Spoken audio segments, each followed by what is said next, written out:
All right. Well, hello everyone. My name is Kevin Downey, and I am a teacher here at Buena High School. I teach English, history, and choir, and we're doing a History of Buena project. Part of this project is doing an oral interview where students will choose someone in their life that they know or find a staff member to interview and ask about their time here at Buena as a student or as a staff member. And just to see, mainly what we're looking into is this. Wrong way. So we're looking at how it's going to change and stay the same over the years. Okay, in some ways, your experience is very different from the people who have graduated in the past, but in some ways, it's very much the same. You're in the same spaces, you're taking very much the same classes, but your experience, how has it been the same, how has it changed? That's kind of the overarching question. Our purpose is to accurately tell the story of Buena for the past, present, and future students. We are making an archive, we are adding to this every year, and we're going to publish this in a website that will be seen by the whole community. We have lots of alumni who are anxious to see what kinds of stories we can come up with and what we can highlight and tell. And these are people's lives that we're talking into, so we want to honor and respect that. So we are creating a digital archive, we're publishing that website. We're learning how to actually do history as historians, asking what questions do I need to ask, what sources do I need to find to corroborate information. We're doing research, problem solving, archiving, citing sources, writing a secondary historical source with a narrative of here's some stories of what it was like here at Buena. And then to collaborate. You're working with people, you're running into problems, I need help scanning, how do we find this out, we need to cite this. Working together is an important component. So keep in touch, we will add these over time, and hopefully our main goal this year is to scan all these newspapers and I'll be able to now have this archive to go back and learn even more about the past. So with that said, I was thinking maybe we could start off with just a general, if you can just give a general biography background. I would say start your interview with something very open-ended and general. Have them tell you their general story. How did they come to Buena? What were their general thoughts? But then listen to their answers and ask those follow-up questions. And we're trying to do open-ended questions that generate stories. Get them talking. Last period, Holly talked all period. She barely needed us to ask any questions. But sometimes you'll have an interview subject who's very tight-lipped, and so you've got to drag, like pulling teeth.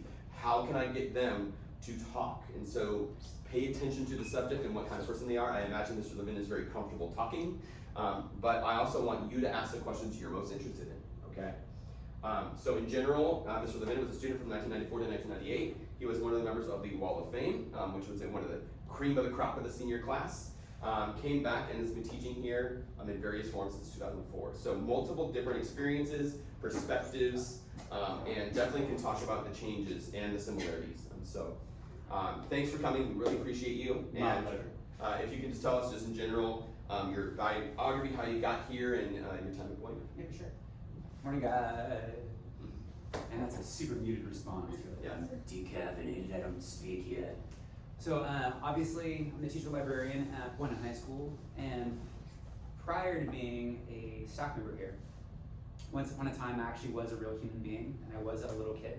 And some of my earliest memories were being in elementary school and watching my older sister play basketball for Buena High School's varsity girls basketball team, right?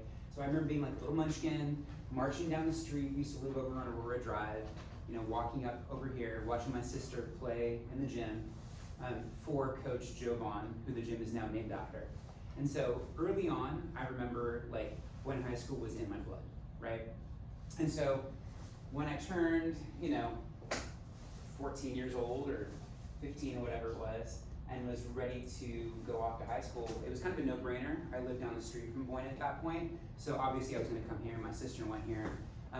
And while I was at Buena in the 90s, it was a very, very different place in some ways, and in other ways it's like exactly the same, right? There's that whole aphorism, the more things change, the more they stay the same, and that's pretty much true, right? High school is high school. It doesn't matter if you went to school in the 60s, 70s, 80s, 90s. I would argue, and you guys might disagree, for a lot of people, high school sucks, right? How many of you guys feel like high school sucks In some ways. in some ways, some capacity, like a handful. The rest of you guys are probably lying to yourselves, right? Unfortunately, it's just a really awkward point in people's lives. Being a teenager kind of sucks because in so many ways, you're an adult, but you're still treated like a little kid, right? And that can be super, super frustrating, that whole coming of age process as you're discovering who you are, who you want to be, and who you're going to be for the rest of your life. So for me, I did not enjoy high school at all. I did a lot of stuff while I was at Buena High School. I was active in a ton of different things, but I wasn't really happy, right? For me at least, I felt like the social pressures that you guys see today replicated with like social hierarchies. There's like the cool kids, and then there's everyone else. And if you ever stop and look around, everyone else is like 99% of the population. The cool kids are like this tiny little, minuscule, small portion of the overall campus. But for so many people, it's like, oh, they're the ones we all need to emulate, rather than looking around and saying like, hey, we're like an army of misfits, the rest of us, right? So while I was at Buena, I did a bunch of stuff. I did theater all 4 years. I did cross country and track all 4 years. I was editor-in-chief of the school newspaper. I was one of those people who was actively involved in a lot of things, but I was not the person who was like trying to weave myself into the cool crowd, right? So throughout all that stuff, my senior year, like I said, I was the president. I was captain of the cross country and track teams. I wasn't like a superstar athlete, like I was no Aaron Torres or anything, but the coaches saw like leadership qualities in me that they recognized and thought, okay, that'd be kind of cool to put this guy in charge. And then my senior year, I was leading the school play. My sophomore year in high school, I picked up playing guitar, and that changed my life. Like everything from that point on was like music, music, music. And it was kind of funny, there's this little article that was in the Ventura County Star from right after graduation that year. And it talked about how growing up, like my big dream was just to be a high school graduation speaker. And that's what I wanted to do. So I auditioned and like wrote a pretty solid speech. And I thought for sure like, all right, cool, I got an in. And what happened was I thought maybe I'll audition for music too, just in case. So I wrote my own song for graduation. I was totally ready to perform that. One of my really good friends, this gentleman named Zach Pugh, who you guys might know as Zachary Levi, right, Mr. Shazam himself.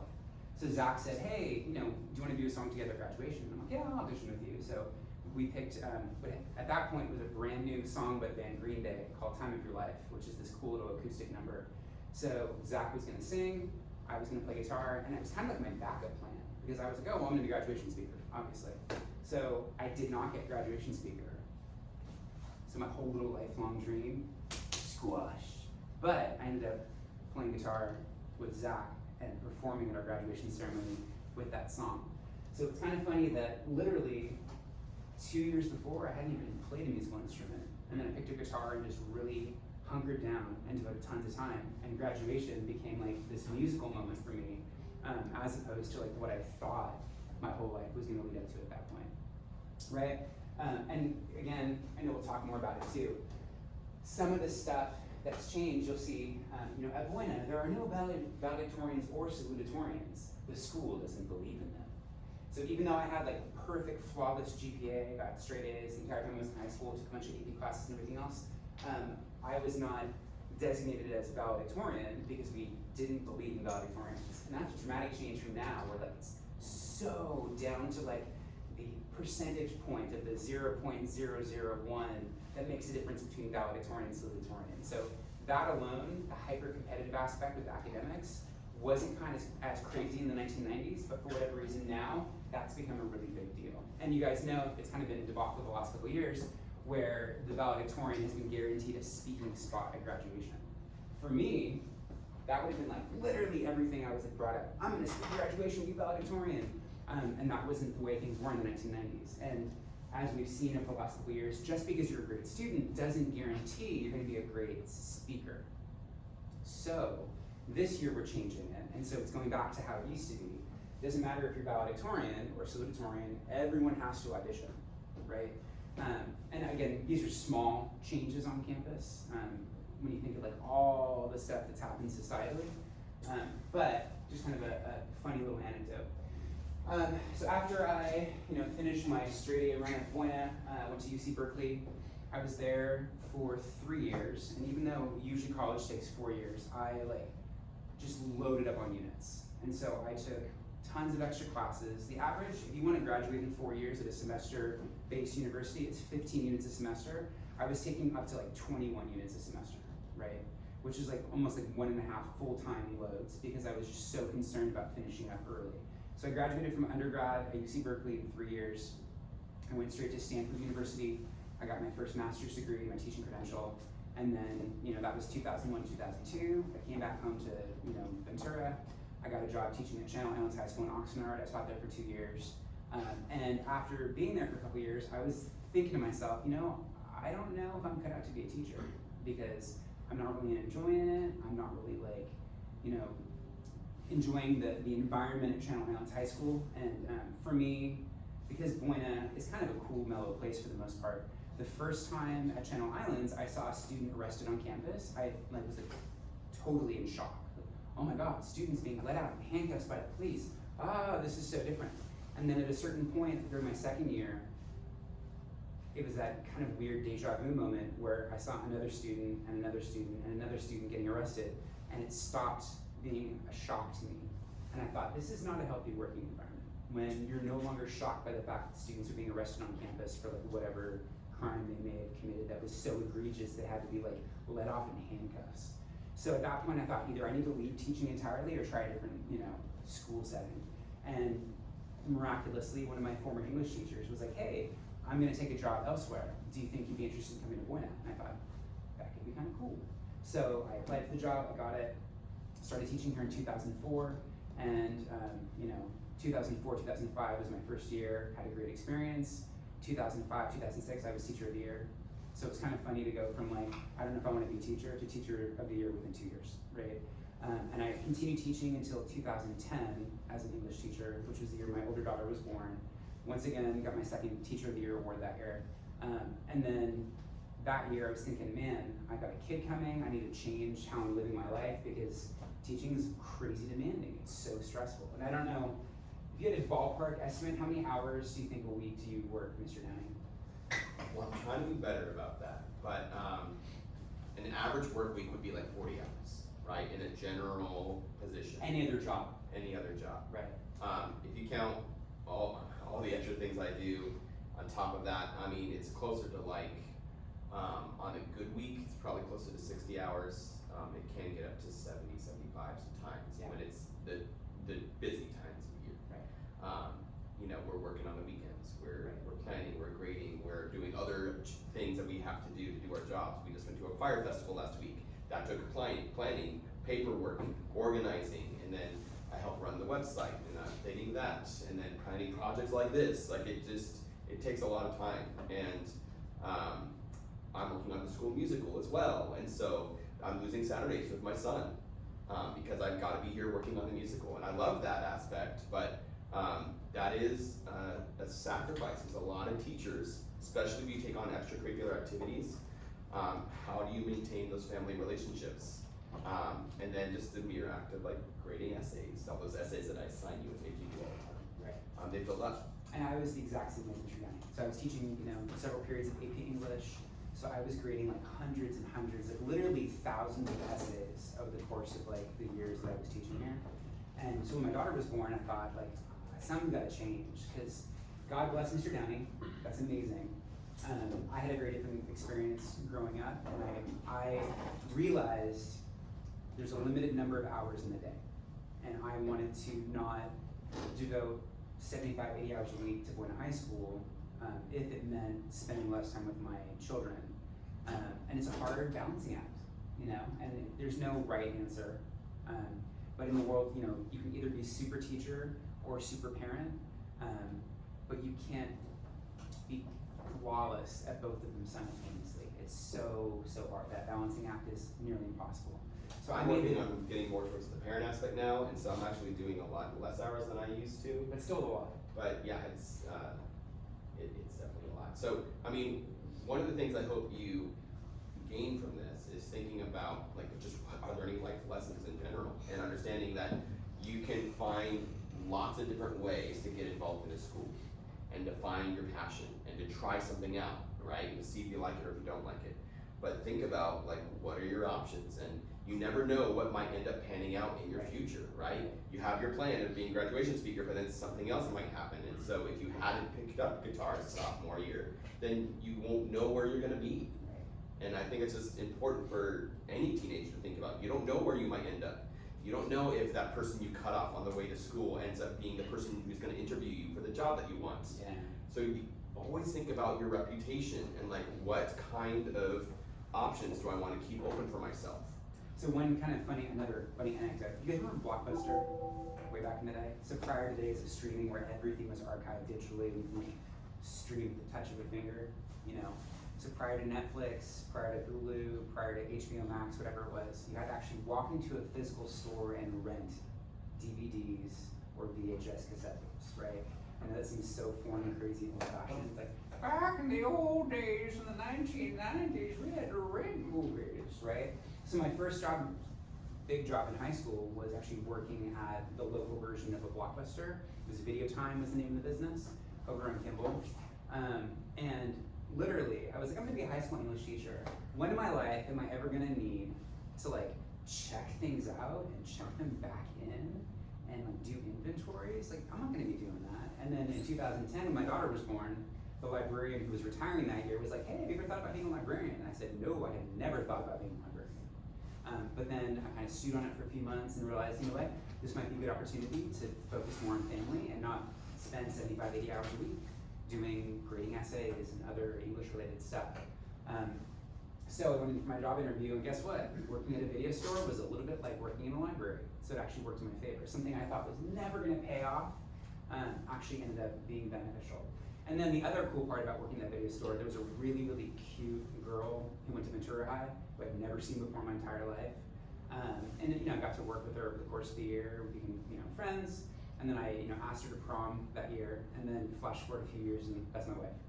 So randomly met the person that I've literally been dating for almost exactly 25 years now, dating and then marriage and then having kids, working at a, you know, minimum wage paying video store during my senior year of high school. You know, and again, you just don't know what's gonna happen with your life, right? You think that like, oh, there's this person that I'm hanging out with, there's this person I'm talking to, and like, that could be the person you spend the rest of your life with, right? It's kind of bizarre, weird things happen in life. But that, I think, is probably, anything I'm forgetting that's kind of a pivotal piece of Levin-isms? No, I think it's pretty good. One of the things we talked about when doing an oral interview is prioritizing your more important questions, right? And so, because we're focusing on the newspapers this year, since you were editor of the newspaper, could you tell us more about what the class was like, what the production schedule was like, and just anything related to how those sources got made? Right. So what's funny is my freshman year of high school, I wrote like a guest article or two for the paper that got published. And literally, you know, when you think of like cut and paste, like Control X, Control V, literally back in the day for the high school newspaper, it was like physically cutting out pieces of paper and gluing them down and having like this crazy oversized sheet that was photocopied and reproduced that way. Like that's how, like when they say cut and paste, they literally mean cut and paste. Kind of bizarre and crazy to think. We call clippings. Right, exactly. Over the course of the next couple of years, by the time I was editor-in-chief of the school paper with another one of my friends who also went to UC Berkeley, in that entire classroom, we would all write articles, we'd print them up. You know, Ms. Beal, who I don't think is going to guest speak, or okay, I talked about it, bummer. So she was our advisor. So we had a whopping two computers in the entire classroom to do all of the layout for that school paper. So I and my partner would come in on weekends, and we would spend like a full work day just like laying out the newspaper, getting it, you know, kind of digitally ready, and then printing up. And at that point, I think we had less cutting and pasting, physical cutting and pasting at that point, because at least with those two whopping computers, so technologically advanced at that point, we were able to kind of get oversized sheets, and then it was just, I think, adding artwork, which was the trickier part. But obviously the idea of having like a digital version of the newspaper, like Buena has right now, was so far beyond our realms of understanding. Internet in 1990s, I don't know if you've heard jokes about like modems and that like sound when it was logging in. The only way to get online was to go through your like landline phone. I know it's an actual wired phone. Yeah. There was a physical wire that would have to come in, and you would have to connect it to the computer, right, and then it would have to physically connect and it took forever. Forever. And even just downloading like a picture, like literally to download a single picture would take like an hour, right? It was ridiculous. Whereas I threw this picture up in a couple seconds before school started. Right, right. I mean, it was a different time. And so the internet at that point was kind of on its way up. And it had been around for a few years prior, but it wasn't really like ready for mass consumption, so to speak. So I remember being in the library at that point, and there was literally like a row of computers. I think there were like 8, 9, maybe 10 computers in the entire facility, and it was like, ooh, cutting edge.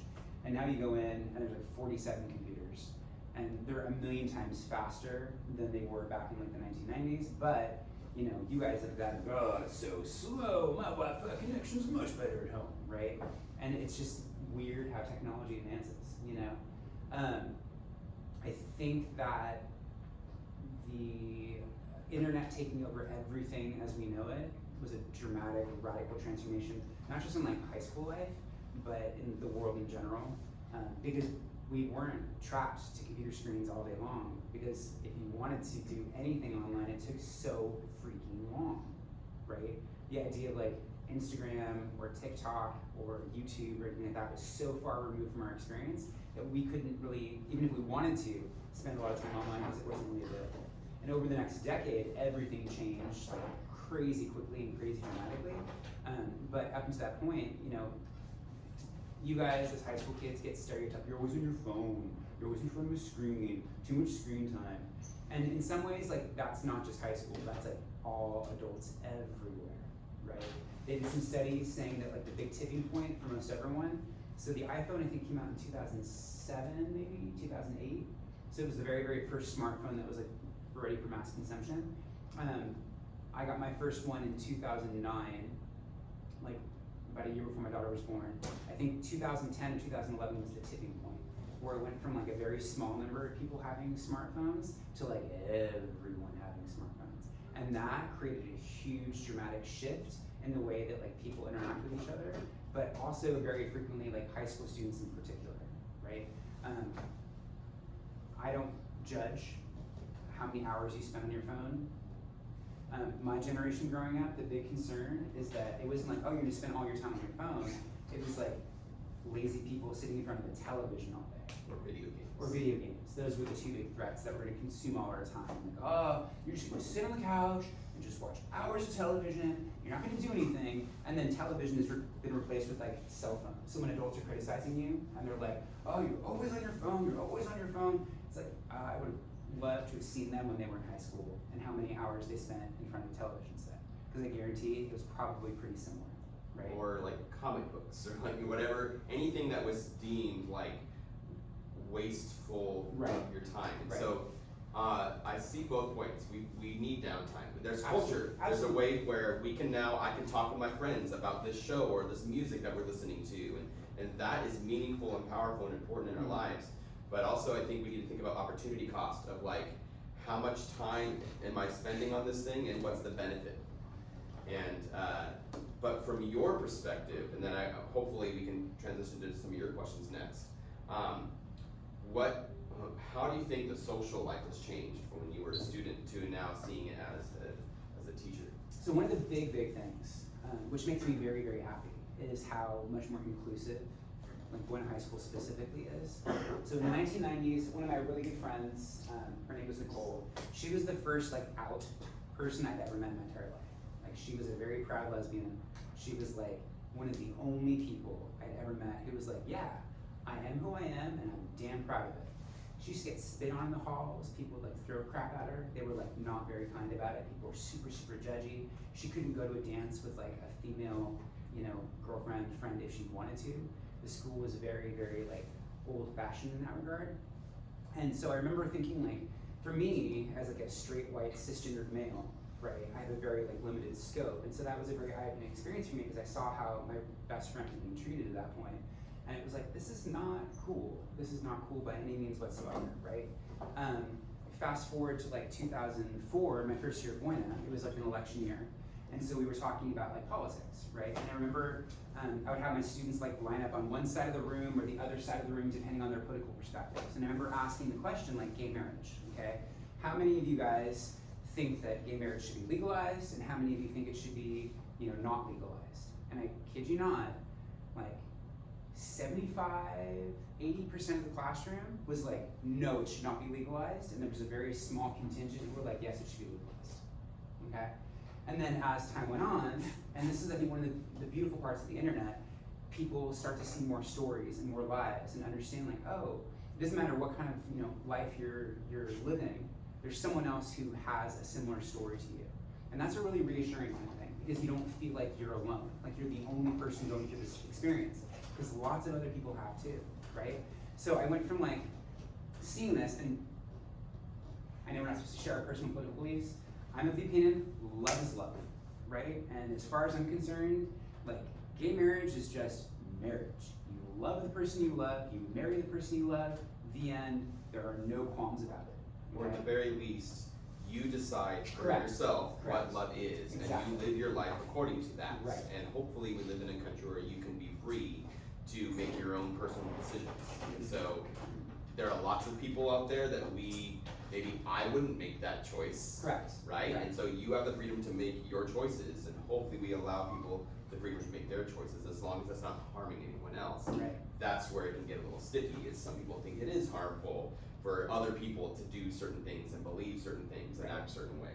And So- to be fair, again, you're always entitled to your own beliefs, but history has proven time and time again, stuff that seems so radical and scary and different, like, I don't know, desegregation, right? The idea that black kids and white kids could be in the same classroom together, they could drink from the same water fountain, ridiculous stuff like that. That was once illegal, right? They had segregated schools because black kids and white kids or brown kids or yellow kids or whatever it might be couldn't mix. They weren't allowed to be in the same environment, right? I think if those people in like the 1950s saw California today, they would be horrified, right? But that's because they were wrong. They were on the wrong side of history. We are on the right side of history. If you guys look around and see how like dramatically more inclusive California and Buena High School are, like we are very, very lucky to be living in an environment where you can be who you can be, right? For the most part, okay? Now I mentioned before, like in 2004 when I did that poll, it was a very, very small portion of people who, like me, believe that like same-sex marriage should be legalized, okay? I did the exact same thing in 2015 when I took over like an AP English class for a few months, and lo and behold, from 2004 to 2015, it shifted the entire opposite direction. So it went from being like 80% of the people saying like, no, it should not be legalized, to 80% of the people saying, heck yes, it should be legalized, right? And then lo and behold, a couple years later, it was legalized, okay? So this, for me, I feel like, I know that there's a lot of stuff currently in the news, and again, you're entitled to your own beliefs, but when you watch history change in front of your very eyes, like I'll never know what it was like to live in the 1960s during the Civil Rights Movement, but I have seen firsthand how much more inclusive things are, right? With like LGBTQ plus rights and trans rights and Black Lives Matter, and there's a lot that's going on currently. Like you guys are living in a crazy time politically because you're seeing so much change in a very, very quick time. But I remember, again, with my friend Nicole in the 1990s, thinking that I would never see same-sex marriage legalized in my lifetime. And it only took like 20 years.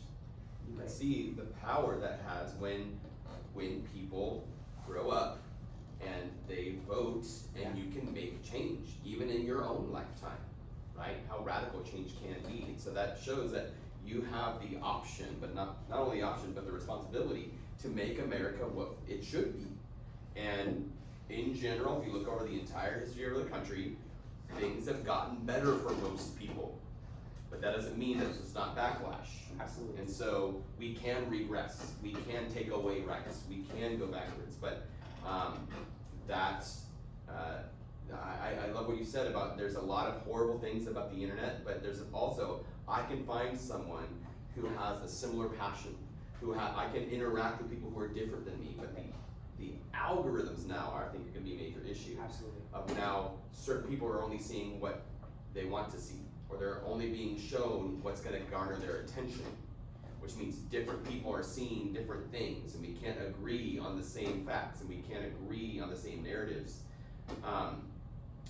Do you feel like, and I asked this last period, was there more, and this could be socially as well, was there more of like a common experience with your generation where we watched the same shows, the same movies came out, or we all had similar kind of experiences because the social activities were at school? Do you think there's been more separation because of the smartphone, because of the internet, or do you think it's kind of the same as it was, just different? That's it's a million dollar question in some ways. Yeah. I think, you know, there's that quote about like history doesn't repeat itself, but it echoes, right?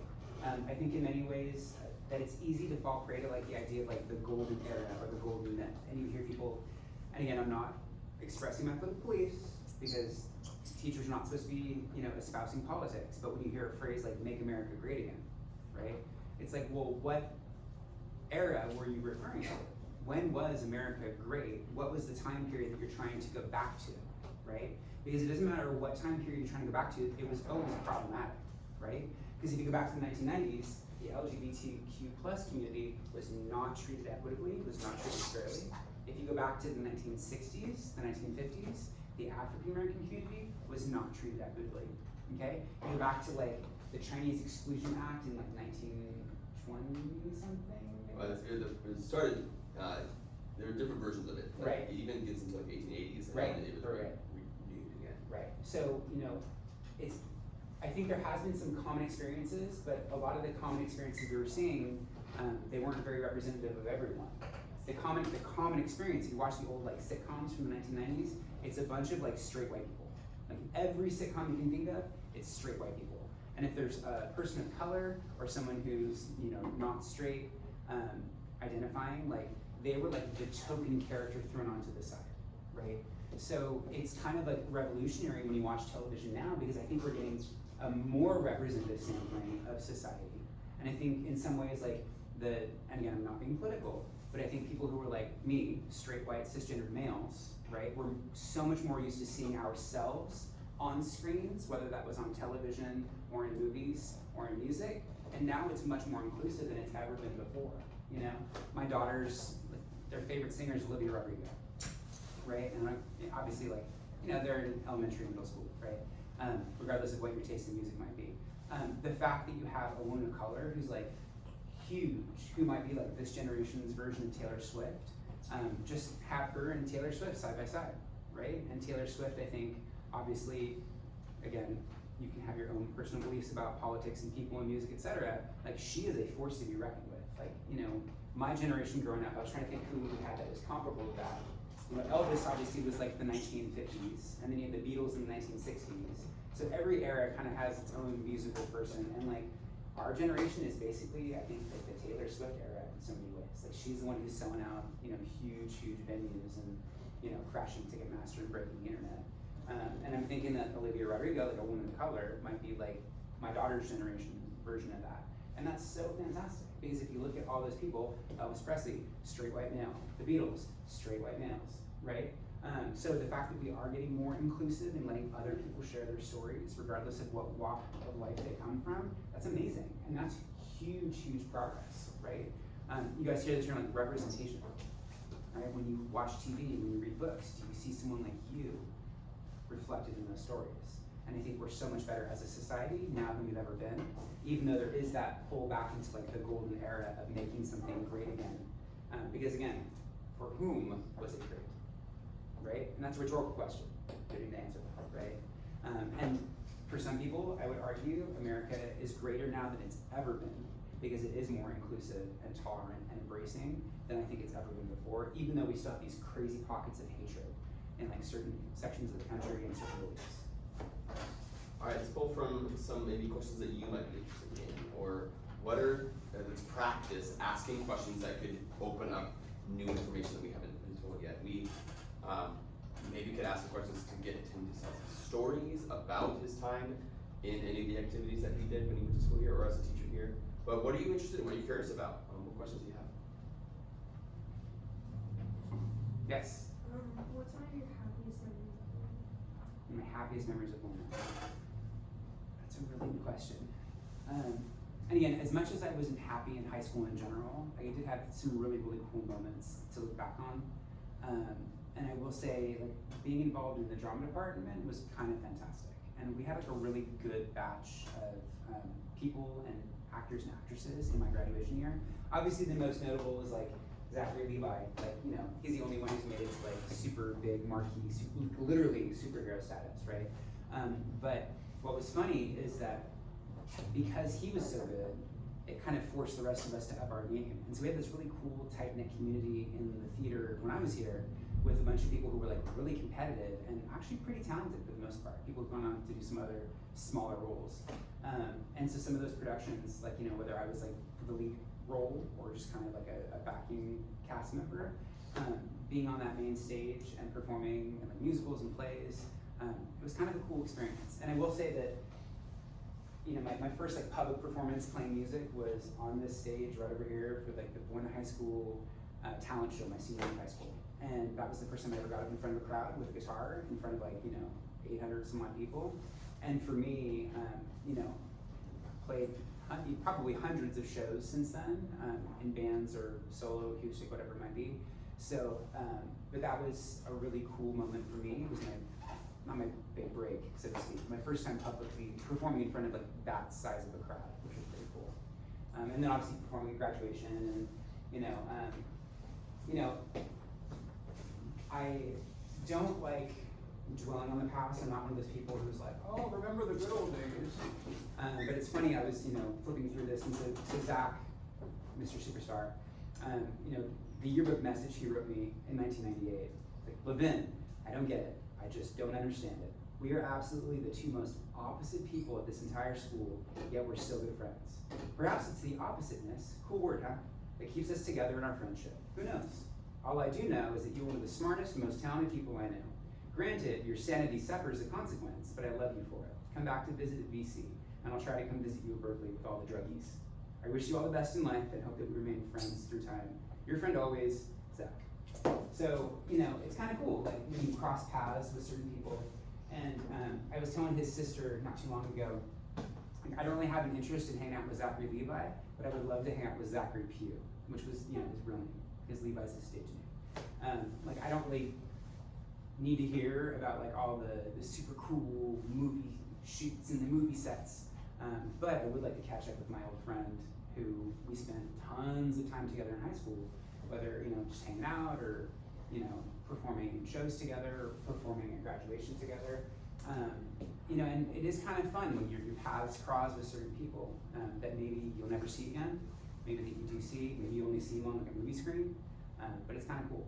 So this would be an example of thinking of your audience. So for the future, for the video, and for people who might come across our website, I imagine a common, popular, interesting question would be, what was Zach like in high school? Right. And actually what's kind of funny is he's super tall, and he's like 6'3", 6'4", something like that. When he was a freshman and I met him right outside the little theater auditioning for the fall play, I kid you not, he was like maybe 5 foot. He was itty bitty, and he was always like the little brother in like all the plays from like freshman year, and like sophomore year he was Pony Boy in The Outsiders, right? And then by the time we graduated, he was like crazy tall. But you know, I don't think, and he's I think talked about it in the past too. He was never like a cool kid in high school. Like he was kind of bullied and picked on because he was like super hyper energetic. He was itty bitty. He looked like a middle schooler for a long, long time. So he wasn't, you know, treated with reverence and wearing a golden crown, and people bowed at his feet. And now, obviously, he's doing rather well for himself. But it's kind of crazy to see this guy who was not included in the cool crowd at all whatsoever for the first few years of high school, becoming a pretty remarkable human being, and not only monetarily wealthy, but doing some pretty amazing, fantastic humanitarian stuff along with that. All right, other questions?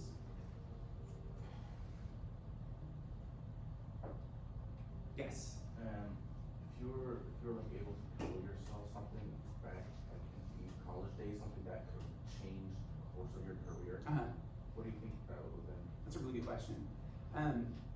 You know, I've seen it posted, a meme online a few times that says, specifically for teachers, be the teacher that you needed in high school, or needed when you were younger, right?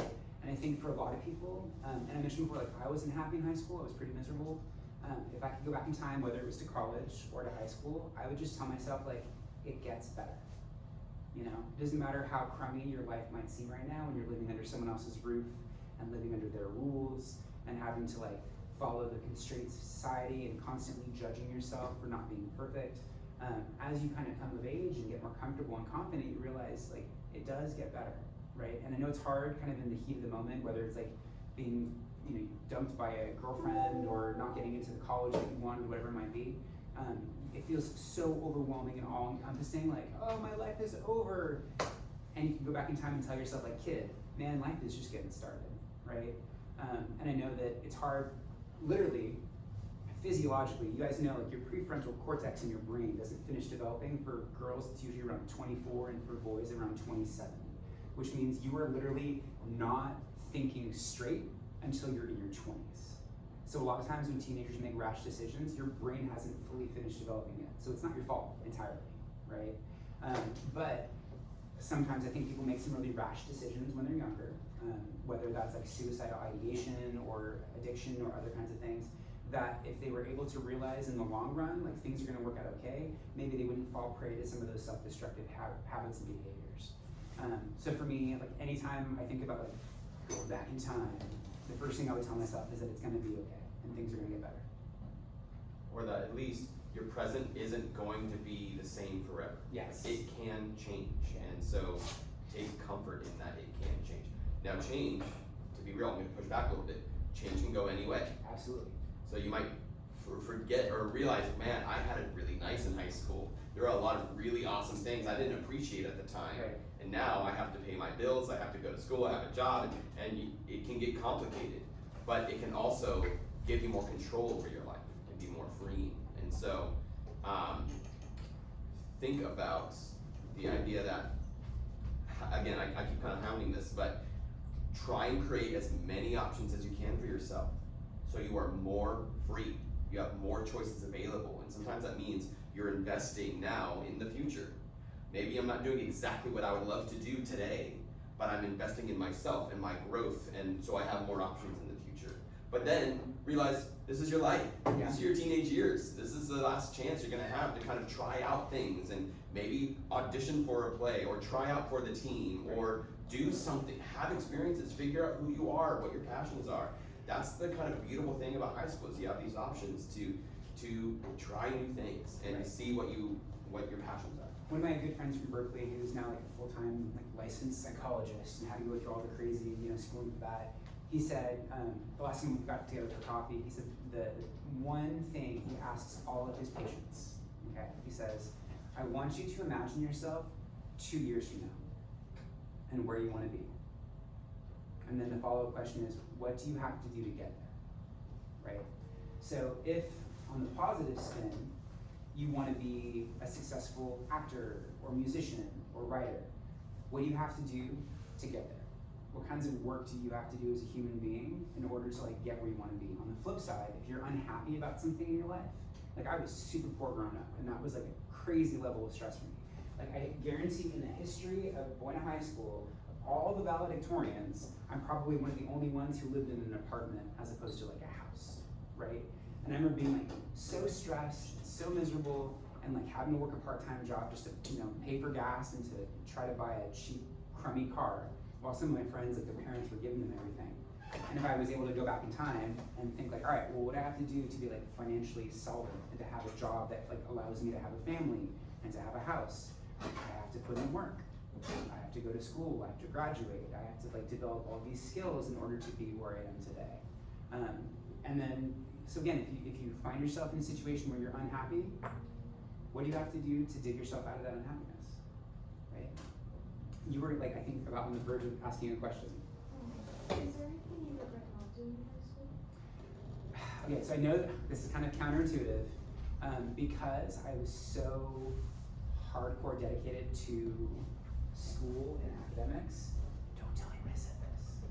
I wish I would have lived a more balanced life and not been so intensively focused on academics and had more opportunity to like just have a normal high school experience. There were a lot of things I missed, and I remember like missing out on high school dances because I had to work, or not being able to like just go hang out with my friend's house on a Thursday afternoon because I had to do my AP US history notes. And so it was very stressful, and it did pay off later on in life. But I think that work-life balance that we're seeing as adults kind of goes true with high school too. You guys probably feel stressed a lot, right? And trying to find that balance between getting your homework done and having a solid, healthy life. It's a constant like tug of war, give and take. And if you can find that magical balance between the two, I wish I had been a little bit more balanced, because I was not balanced in high school. I was just like so hyper-focused on like doing so many different things that I kind of didn't enjoy it as much as I could have or should have. Maybe some of us, though, our balance is too much in the wrong Yes, direction. yes. But balance goes both ways. Absolutely. So one thing I would end this today is saying, is it going to continue to be a big deal in 2 years or 5 years or 10 years, right? When my girlfriend cheated on me in high school, and it was the worst thing ever, and I was listening to the Titanic soundtrack and crying and so sad, that was nothing. That's not a big deal in my life. It was at the time. I thought it was the end of the world. But ask yourself, is this going to be a big deal in 5 years? And maybe graduating high school is going to end up being a big deal for you. So making sure that happens. Thanks for coming out. Everyone. Appreciate you. Make a wonderful day. Take care of yourself and each other. I'm going to stop this recording real quick. Yes, sir. Yeah. Thank you.